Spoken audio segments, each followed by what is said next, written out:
With the recent realignment of college programs, college athletics has lost its shine. The only thing that glows now is the color of money. Well, the old question, how long would it take TV money to destroy college football? Maybe we're here. For those of you who think that college athletics still bask in the days when boys played for the love of the sport and universities reveled in the nobility of competition, get over it. Those days are gone forever. It's a new era. We'll look back in college football in 20 years and be like, what are we doing?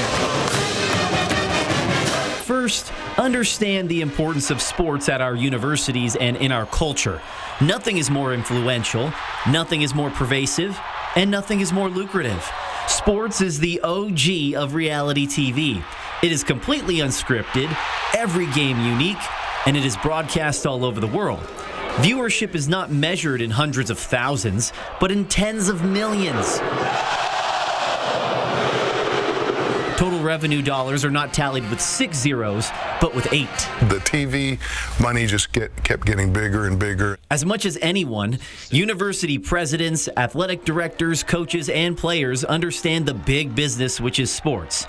Name, image, and likeness, NIL, punched a hole in the dam, releasing what is now the floodwaters of pay for play. More than ever, universities rely on broadcast money to fund academic as well as athletic programs. Students choose a university for its football and basketball fervor as much as its curriculum.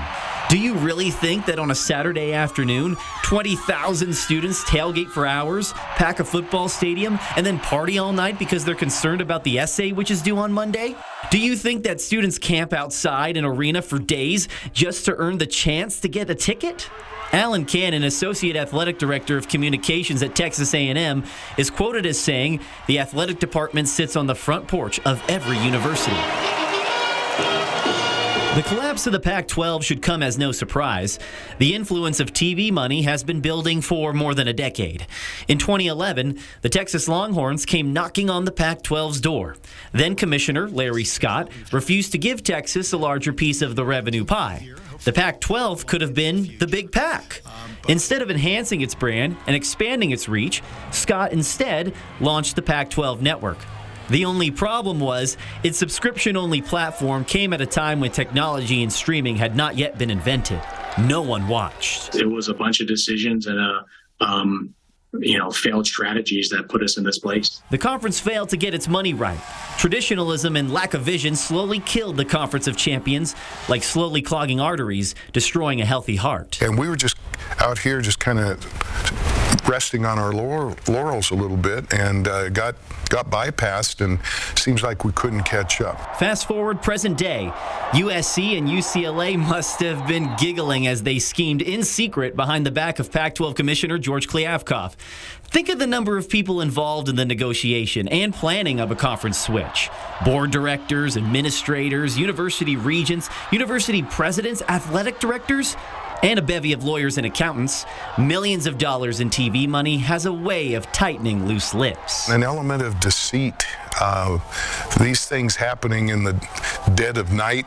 I don't think that we're setting a good example for the young people that we're in charge of when that's how business is done. University of Washington President Anamari Kause, in addressing the media after announcing that it was leaving the conference, stated that there was far more than money involved in their decision to leave the Pac-12. I want to be clear, this was not just about dollars and cents. It was the lack of linear TV broadcasts and the corresponding absence of national visibility for its football team. Really? Okay. I guess the TV offer of $30 million a year had nothing to do with Washington's succession. Notice that there was nothing in her statement as to how joining the Big Ten actually benefits the student athlete. Sure, the university can now better support those mysterious college collectives, which offer and pay student athletes their NIL money. And sure, the university can beef up their facilities and programs, both of which aid in recruiting. I'm sure every member of the Husky football team, or Oregon Ducks for that matter, is looking forward to that cross-country trip to New Brunswick, New Jersey to play Rutgers. It will be interesting to see how well Washington and Oregon fans travel to the far corners of cold Wisconsin, Michigan, and New Jersey. The last couple weeks was a culmination of years of failed leadership. Washington State is facing a different financial crisis. WSU President Kirk Schultz said he doesn't plan to cut any sports and wants to continue to invest like a power program. Football will be fine. But what about soccer or track or swimming or Title IX for that matter? And how does the university plan to invest when it is already facing a budget shortfall of $12 million? I got it. Long bus rides instead of plane rides, trading a Hilton for a Motel 6, out-of-conference games west of the Rockies only. Maybe something akin to the scene in the movie Major League, where the players had to use an outboard motor in its jacuzzi. Motel 6. At least they'll leave the light on, unlike the burned-out Pac-12. Some tough decisions have to be made. If Washington State can't find a place to land. In this dash for cash, regionality and rivalry are dead. 100 years of history gone. The charm and innocence of college athletics was sold for a bag of money. College football is transforming into the NFL model, a minor league for the National Football League. The transfer portal and NIL were the first warning signs.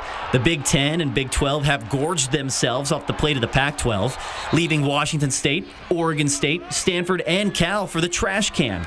And yes, there may likely be a merger of these programs with the Mountain West or some other conference. However, broadcast dollars will never be the same.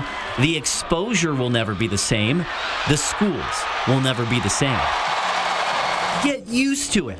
Like your mom always told you, stop whining. If the last 10 years have shown you anything, it's that the money will only get bigger.